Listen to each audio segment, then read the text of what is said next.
அமெரிக்க அதிபர் Donald Trump ஈரானுடைய 90% ஏவுகணை பலத்தை அழித்து விட்டோம் என்று சொல்லுகிறார்.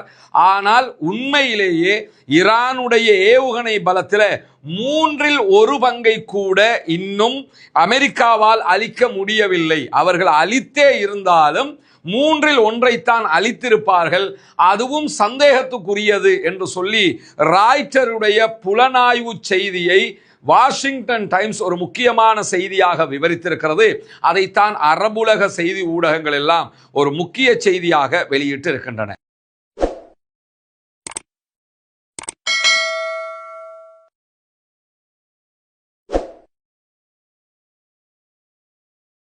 அன்பிற்கினிய சகோதர சகோதரிகளை, நம் அனைவர் மீதும் ஏக இறைவனுடைய அமைதியும் கருணையும் உண்டாகட்டுமாக என்கிற உயரிய பிரார்த்தனைகளோடு, நமக்கெல்லாம் தெரியும் ஈரானுக்கும் அமெரிக்க இஸ்ரேலுக்கும் இடையிலான ஒரு பாரிய யுத்தம் தற்போது நடைபெற்று வருகிறது. இந்த யுத்தத்தில் 3வது நாளில் இருந்தே நாங்கள் ஜெயிச்சிட்டோம்னு சொல்லி அமெரிக்க அதிபர் டொனால்ட் ட்ரம்ப் சொல்லிக்கொண்டே இருக்கிறாரு. ஆனால் சொல்றாரே தவிர ஜெயிச்சதை உலகத்தில் யாருமே கண்ணால் பார்க்க முடியலை. காரணம் என்னன்னு கேட்டா, அவர் வெற்றியை தனக்குரியதாக ஆக்கிக் கொள்வதற்கு பல தடவைகள் நாங்கள் ஜெயிச்சிட்டோம்ன்றதை சொன்னாலும் ஈரானுடைய தாக்குதல் வியூகமும் தாக்குதலுடைய அளவும் குறையாமல் கூடிக்கொண்டே இருப்பதை உலகமே பார்த்து கொண்டிருக்கிறது.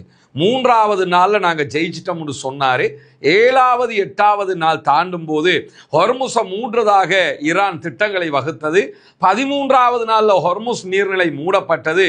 இன்று வரைக்கும் எந்த நாடுகளுக்கும் பெட்ரோலிய பொருட்களை ஏற்றுமதி செய்ய முடியாத ஒரு பாரிய இழப்பை உண்டாக்கும் விதமாக ஹொர்முஸ் நீர்நிலை மூடப்பட்டிருக்கிறது. உலகத்தின் 1/3 பெட்ரோலியம் விநியோகிக்கப்படக்கூடிய ஒரு பகுதி.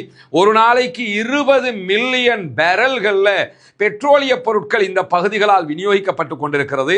3000க்கும் மேற்பட்ட கப்பல்கள் இந்த பகுதிகளை பயன்பாட்டில் வைத்துக் கொண்டிருக்கிறது. இவ்வளவு பலம் மிக்க ஒரு பகுதியை ஈரான்கிற ஒரு நாடு கட்டுப்படுத்தி வைத்துக் கொண்டிருக்கிறது. உலக வல்லரசாக இருக்கிற அமெரிக்காவால் கூட ஹொர்முஸை ஓப்பன் பண்ண முடியாமல் இருக்குது. ஆனால் அமெரிக்க அதிபர் டொனால்ட் ட்ரம்ப் நான் ஜெயிச்சிட்டேன்னு சொல்றதோட சேர்த்து என்ன சொன்னார்னா, நாங்கள் 80% ஈரானுடைய ஏவுகணை கேப்பபிலிட்டியை இல்லாமலாக்கிட்டோம். அதே மாதிரி அவர்களுடைய 36க்கும் மேற்பட்ட கடற்படை கப்பல்களை அழிச்சிட்டோம்னாரு. பிற்பட்ட நாட்கள் அது 30 கப்பல் என்று சொன்னார். உலகத்துக்கு தெரிஞ்சு 2 கப்பல்கள் அழிக்கப்பட்டிருக்குது. இலங்கையினுடைய கடல் எல்லையில் அழிக்கப்பட்ட ஒன்று, அடுத்ததாக ஈரானுடைய மெடிக்கல் கப்பல் ஒன்று அழிக்கப்பட்டது. இதை தாண்டி ஈரானுடைய இராணுவ கப்பல்கள் என்று எதையும் அவர்கள் அழித்ததாக ஆதாரத்தோடு காட்டியதாக நீங்க பார்க்க முடியாது. இப்படியான சூழல்ல அமெரிக்க அதிபர் டொனால்ட் ட்ரம்ப் கடந்த வியாழக்கிழமை பேசுகிற நேரத்தில் என்ன சொன்னாருன்னா, ஈரானுடைய 90% ஏவுகணை பலத்தை நாங்கள் அழிச்சிட்டோம். இனி ஈரான் ஒண்ணுமே கிடையாது. ஈரானுடைய கடற்படை கிடையாது, ஈரானுடைய தரப்படை கிடையாது, ஈரானுக்கு எதுவுமே கிடையாது, இப்ப எங்கள்கிட்ட கெஞ்சிக்கிட்டு இருக்கிறாங்க என்றெல்லாம் சொல்லி இருந்தார். ஆனால் வாஷிங்டன் டைம்ஸ் வெளியிட்டிருக்கக்கூடிய ஒரு முக்கியமான செய்தி இன்றைக்கு அரபு நாடுகளுடைய, குறிப்பாக சவுதி அரேபியாவினுடைய முக்கியமான பத்திரிகைகளில் தலைப்புச் செய்தியாக மாறியிருக்கிறது. ராய்ட்டர் தான் இந்த செய்தியினுடைய மூலமாகவும் இருப்பதாக செய்தி சொல்லுகிறது. அது என்ன செய்தி என்று சொன்னால், அமெரிக்க அதிபர் டொனால்ட் ட்ரம்ப் ஈரானுடைய 90% ஏவுகணை பலத்தை அழித்து விட்டோம் என்று சொல்லுகிறார்.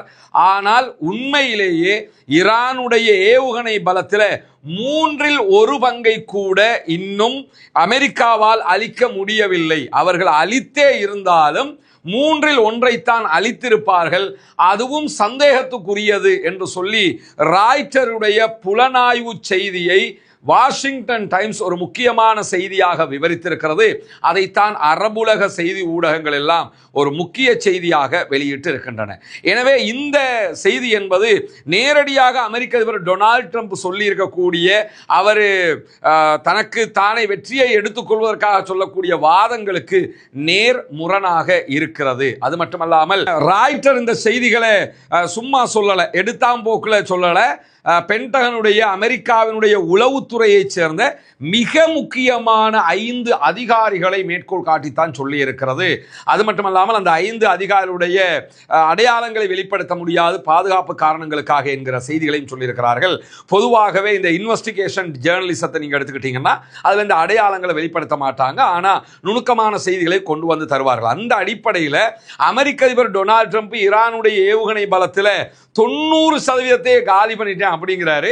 ஆனா அமெரிக்காவினுடைய உளவு பிரிவு என்ன சொல்லுதுன்னு கேட்டா இல்ல 30% கூட நாங்க இன்னும் காலி பண்ணல, அதுவே எங்களுக்கு டவுட்டா இருக்குது அப்படிங்கிறாங்க. எனவே இந்த யுத்தத்தில் அமெரிக்க அதிபர் டொனால்ட் ட்ரம்ப் சொல்ற மாதிரி நான் ஜெயிச்சிட்டேன்னு சொல்லி அவரு நொபேல் பரிசை எனக்கு தாங்கன்னு கேட்ட மாதிரி சொல்றாரே தவிர உண்மையில் அவர் ஜெயிக்கவில்லை என்பதை நாம் இந்த இடத்திலே புரிந்து கொள்ள வேண்டும். அதிலையும் இன்னும் சில செய்திகள் என்ன சொல்லப்படுதுன்னு கேட்டா ஈரானுடைய இந்த ஏவுகணை திறனை அழிப்பதற்காக அமெரிக்காவால் நடத்தப்பட்ட தாக்குதல்களில் ஈரானுடைய சில இராணுவ மையங்கள் மேல நடத்தப்பட்டிருக்கக்கூடிய தாக்குதல்களில் ஏவுகணைகளுடைய பல ஏவுகணைகள் மண்ணில் புதைந்திருக்கலாம். அது புதைஞ்சிருக்குதே தவிர அது அந்த இடத்துல வெடித்து செதறல என்கிறத புரிஞ்சுக்கிறங்க. எனவே அந்த ஏவுகணைகளை ஈரான் மீண்டும் எடுத்து மீண்டும் பயன்படுத்த முடியும். அந்த வகையில் பார்த்தாலும் 30% அழிச்சிட்டோம் என்கிற இடத்துக்கு நம்ம போக முடியாது என்பதுதான் இந்த 5 பேருடைய கருத்துக்களாக இருக்கிறது என்பதை ராய்ட்டர் தெளிவுபடுத்துவது மட்டுமல்லாமல் ஈரானிடத்தில் மிக குறைவான ஏவுகணைகள் தான் இனி இருக்கும் என்று பேசிய அமெரிக்க அதிபர் டொனால்ட் ட்ரம்ப் கூட என்ன சொன்னாருன்னா இடையில அந்த ஹொர்முஸ் எல்லாம் சரியாயிடுச்சு இப்ப எல்லாம் போயிட்டு வரலாம் சொன்னாரு. அதையெல்லாம் நம்ம தகவலை சொல்லி இருக்கிறோம். அதே மாதிரி சென்டகாம் அமெரிக்காவுடைய ராணுவ பிரிவும் என்ன சொல்லிச்சுன்னு கேட்டா ஹொர்முஸை சேஃப்டி பண்ணிட்டு யாரும் போகலாம் வரலாம் சொன்னாங்க. ஆனா ஒரு கப்பல் கூட நகர முடியாம இருக்குங்கிறதெல்லாம் நமக்கு தெரியும். இப்படியான ஒரு சூழல்ல அமெரிக்க அதிபர் டொனால்ட் ட்ரம்ப் வியாழக்கிழமை பேசும்போது எக்ஸ்ட்ரா இன்னொரு செய்தியை சொன்னார். அவர் நல்லா புரிஞ்சுக்கிறங்க, சீரியஸா மனுஷன் முன்னாடி பேசிக்கிட்டே வருவாரு. இடையில பாத்தீங்கன்னா அதுக்கு நேர்முரணாக காமெடி பண்ணி தான் பேசினத்தையே மாத்திடுவாரு. கடைசியாக போய் என்ன செய்வார்னு கேட்டா சில உண்மைகளை சொல்லுவாரு. ஆனா எந்த ஊடகமும் அதை பெருசுபடுத்தாது. என்ன அந்த சீரியஸா எதை சொன்னாரோ அது பொய்யா இருக்கும். இடையில அந்த பொய்க்கு மாற்றமாக இன்னொரு பொய்யை சொல்லிடுவாரு. கடைசியில் என்ன பண்ணுவார்னா சில உண்மைகளை சொல்லுவாரு. அது பெரிதாக எந்த ஊடகத்திலையும் எடுபடாது. வியாழக்கிழமை பேசும்போது அவர் சொன்ன ஒரு செய்தி என்னன்னு கேட்டா நாங்க 90% ஏவுகணை பலத்தை அழிச்சிட்டோம். ஈரான்ல 99 அழிச்சிட்டோம்னு வச்சுக்கிட்டா கூட ஹொர்முஸ்ல இருந்து நம்ம நகர இல்லாம போயிரும். ஏன்னா 1% ஏவுகணை பலம் அவங்ககிட்ட இருந்தா கூட 1 பில்லியன் பெறுமதியான ஒரு கப்பலுக்கு அவங்க அடிச்சாங்கன்னா அந்த கப்பல் அழிஞ்சு போயிரும். அப்போ ஒரே ஒரு ஏவுகணை வெறுமனே ஒரு $10-15,000 அவங்க பண்ணி முடிச்சிருவாங்க. அந்த ஏவுகணையால 1 பில்லியன் 100 கோடி அமெரிக்க டாலர்கள் பெறுமதியான ஒரு மிக பிரம்மாண்டமான கப்பலை அடிச்சு நொறுக்கிடுவாங்க. 1 பில்லியன் 100 கோடி அமெரிக்க டாலர்னா இலங்கை பணத்துக்கு எவ்வளவுங்கிறத கற்பனை பண்ணி பாருங்க, எழுத்துல போட்டு பாருங்க. அப்ப எவ்வளவு பெரும் தொகையான ஒரு கப்பலை ஒரே ஒரு ஏவுகணையால் அடிச்சு விட்டுருவாங்க. எனவே உடனடியாக நம்ம ஹொர்முஸை ஓபன் பண்றது அல்லது நம்ம அடுத்த கட்டம் நகர்றதுங்கிறது சாத்தியமானது அல்ல என்பதை அமெரிக்க அதிபர் டொனால்ட் ட்ரம்பே சொல்லி இருந்ததையும் நம்ம மிக தெளிவாக இந்த இடத்துல புரிந்து கொள்ள கடமைப்பட்டிருக்கிறார். அதே நேரத்தில் ஈராக்கில் 4 தடவைகள் பணியாற்றிய கடற்படை வீரராக செயலாற்றிய தற்போதைய அமெரிக்காவுடைய ஜனநாயக கட்சியினுடைய பிரதிநிதி சர்த் மவுண்டன் என்பவருடைய கருத்துக்களையும் இன்றைக்கு இதே ஆர்டிக்கல் சுட்டிக்காட்டுகிறது. அந்த கருத்துக்களை நம்ம எடுத்துக்கிட்டோம்னு சொன்னா அதுல மேலதிகமாக குறித்த அதிகாரி சொல்லக்கூடிய தற்போதைய காங்கிரசினுடைய பிரதிநிதி சொல்லக்கூடிய ஒரு செய்தி என்னன்னு கேட்டா ஈரானுடைய ஆயுத கிடங்கின் மீது யுத்தத்தினுடைய தாக்கம் பற்றிய ட்ரம்பினுடைய கூற்றுக்களை ஏற்றுக்கொள்ள முடியாது அப்படிங்கிறாரு. ட்ரம்ப் 90% அழிச்சிட்டோம் 80% அழிச்சிட்டோம்ங்கிறதையெல்லாம் நம்ம ஏத்துக்கிற முடியாது, அந்த அளவுக்கு அமெரிக்கா அழிக்கல என்று சொல்லக்கூடியவர் ஈரான் புத்திசாலித்தனமாக தங்களுடைய ஏவுகணை திறன்களை தக்க வைத்துக் கொண்டிருக்கிறது என்பதை நாம் புரிந்து கொள்ள முடியும். அவங்க எல்லா ஏவுகணையும் வைத்து தாக்குதல் நடத்த மாட்டேங்கிறாங்க. தங்களிடம் இருக்கக்கூடிய அனைத்தையும் அவர்கள் பயன்படுத்தாமல் தேவைக்கு ஏற்ப புது வகையான ஆயுதங்களை பயன்படுத்துகிறார்கள். தேவைக்கு ஏற்பத்தான் எல்லா ஆயுதங்களையும் பயன்படுத்துகிறார்கள். எனவே அவங்க பதுங்கி இருந்து காத்து கொண்டிருக்கிறார்கள் என்பதை மட்டும் புரிந்து கொள்ளுங்கள். நீங்க எல்லாத்தையும் முடிச்சுட்டாங்க, ஈரானுடைய சிஜில் தான் இருக்குது அல்லது ஈரானுடைய கொரம் ஷாகர் தான் இருக்குது, இந்த மாதிரி ஏவுகணைகள் தான் இருக்குது மட்டும் புரிஞ்சுக்கிறாதீங்க. அவங்க காத்துக்கிட்டு இருக்கிறாங்க. அடுத்தடுத்து நீங்க நகரும் போது அடுத்தடுத்து அடிப்பாங்க. எனவே அவங்கள குறைச்சு மதிப்பிட்டுதாங்க புத்திசாலித்தனமாக அவர்கள் நகர்ந்து கொண்டிருக்கிறார்கள் என்று மிக புத்திசாலித்தனமாக இந்த ஆளு ஈரானை பற்றி புரிந்து கொண்டு பேசியிருக்கிறதையும் அதே ஆர்டிகல் சுட்டிக்காட்டியிருப்பது மட்டுமல்லாமல் அமெரிக்காவுடைய பிரதான இலக்கு ஈரானுடைய இந்த ஏவுகணை திறன்கள் தான் என்பதை நம்ம புரிஞ்சுக்கிறோம். குறிப்பாக இதுவரைக்கும் அமெரிக்கா வெளியிட்டிருக்கக்கூடிய தகவல்கள்ல 10,000க்கு மேற்பட்ட ஈரானுடைய ராணுவ இலக்குகளை தாக்கி இருப்பதாக சொல்கிறார்கள். ஈரான் மேல 10,000க்கு மேற்பட்ட ராணுவ இலக்குகள் 10,000 அடிச்சிருந்தா இப்ப ஈரானே காலியாக இருக்கனே. ஆனா அவங்க சொல்றாங்க, அதையும் நம்ம சொல்லி ஆகணும். ஆனா நான் நம்பி சொல்லல, நீங்க நம்புறது நம்பாத உங்களை பொறுத்தது. இதெல்லாம் நம்புற மாதிரி அங்க இருக்குதுன்னு சொல்லி கேட்டீங்கன்னா அதனாலதான் நான் நம்பல, அவ்வளவுதான். ஆனா 10,000 ராணுவ இலக்குகளை தாக்கி இருக்கிறாங்களாம். ஈரானுடைய கடற்படையில பெரிய கப்பல்கள்ல 92% கப்பல்களை மூழ்கடிச்சிட்டாங்க. அப்ப வெறுமனே 2% கப்பல் தான் அங்க இருக்குதுன்னு அர்த்தம். அப்ப ஈரான் காலியா இருக்கணும்லடா, இப்ப எல்லாமே முடிஞ்சிருக்கணுமே. ஆனா முடிகிற மாதிரி தெரியலையே.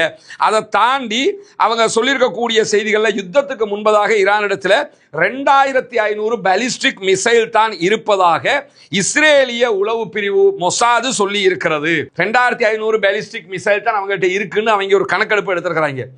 40 வருஷமா மிசைல் தயாரிக்கிறான்டா. நான் ஒரு வருஷத்துக்கு 100 வச்சுக்கிட்டா கூட 40 வருஷத்துக்கு எவ்வளவு அவன் தயாரிச்சிருக்கன்னு யோசிக்க மாட்டீங்களா?